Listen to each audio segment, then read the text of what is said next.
Hey there, y'all. Wanted to put out a video here for the afternoon. We had three different IPOs go live today, which was definitely not ideal. It would have been much more preferable to have had one and then another one, different day.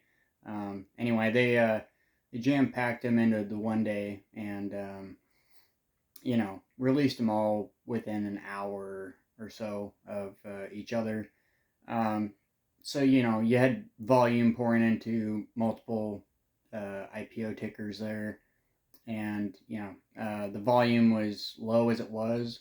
So it didn't really give it didn't really give a boost to any of them. We had ticker GMM, which was the best one of the day really.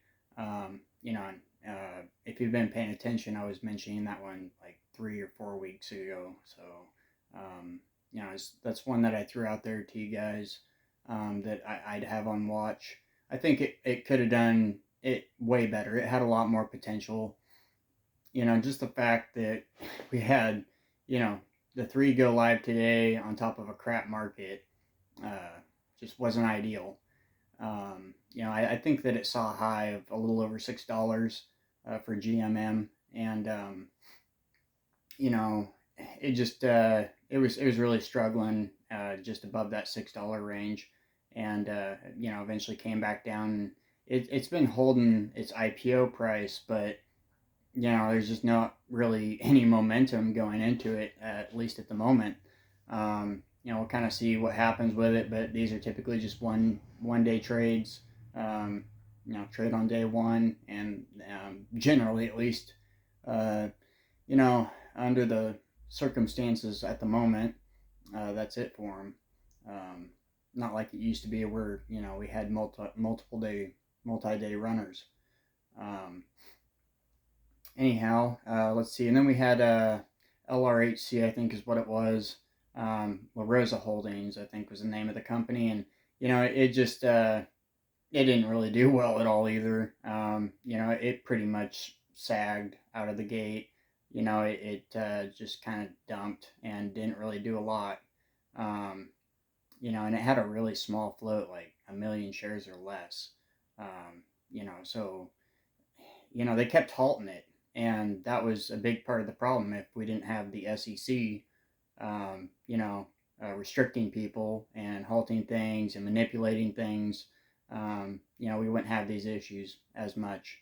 They claim that they're there to protect people and that they're there for people's safety, and that's just typical garbage that you get out of every government entity, agency that there is. It doesn't matter what it is. If we got rid of them, we'd be much better off. But anyhow, and then we had it was a PMEC, which I'm really pissed off about this one. It just aggravates the shit out of me because I've been watching it all day, and they literally took this thing down to lows of like $1.85, and it was clearly manipulated, like both the others, and halted several times, and halted down mostly. Um, but the underwriter for this one was Spartan Capital, and they've had a couple of decent ones in the past, but it's not like they have this excellent track record. And this one right here, basically all they proved to me is that they're pretty much worthless.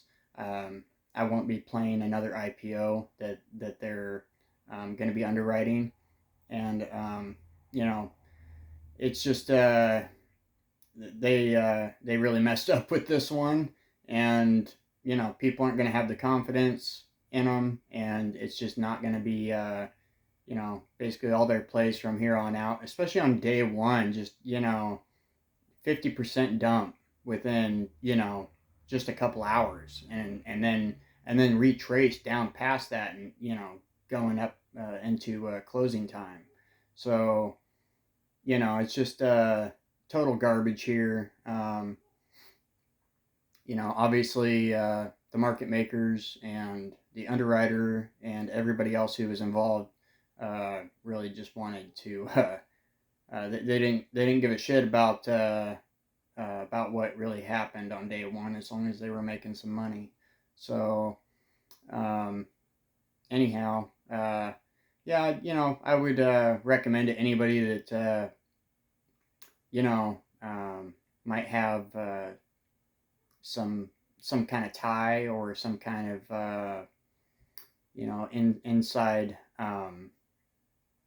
knowledge with people that are in this in that community with Spartan. Let them know that they epically failed. I don't know. It's really aggravating. I might hit them up myself and be like, you know what?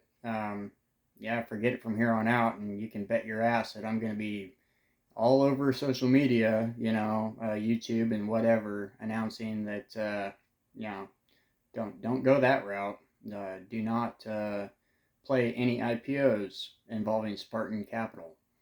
Um, just total trash. Anyhow, I did take a loss, and that's how it goes sometimes. You win some, you lose some.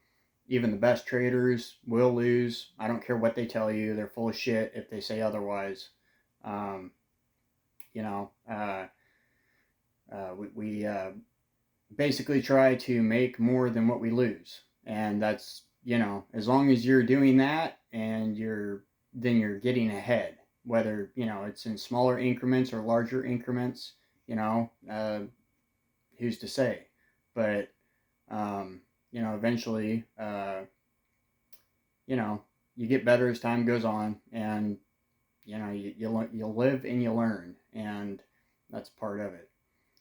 So tomorrow we got AATP uplisting, and I'm looking forward to it. I do have a pre-order in on it, and it stands alone by itself for the day. There's not going to be two or three other freaking IPO tickers that are dropped in with it.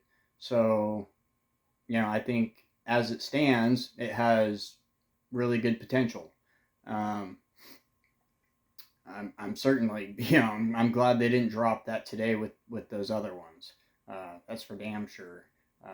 Because basically, that just ate up everything that was worth a fuck that they had listed as far as IPOs.